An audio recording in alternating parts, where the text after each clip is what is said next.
லைஃப்ல ஒரு விஷயத்த புரிஞ்சுக்கணும். நாங்க எல்லாரோட கதையிலையும் நல்லவங்களா இருக்க முடியாது. என்னதான் அவங்களுக்கு நல்லதே நாங்க பண்ணி இருந்தாலும் கடைசியில அவங்க நம்ம குறைகளை மாத்திரமே ஒரு கதையா உருவாக்கி இருப்பாங்க. அதுக்காக எல்லாம் கவலைப்பட்டுட்டு நிக்க முடியாது.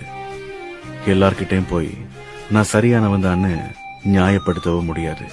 நம்ம மனசாட்சிக்கு தெரியும் எது உண்மை எது போயின்னு. நாங்க வேணும்னு நினைக்கிறவங்க எல்லாத்தையும் தாண்டி நம்ம கூட இருப்பாங்க. அவங்களுக்காகவும் எங்களுக்காகவும் நாங்க செய்ய வேண்டியது ஒன்றே ஒன்றுதான், நமக்கு நாம உண்மையா இருக்கிறது.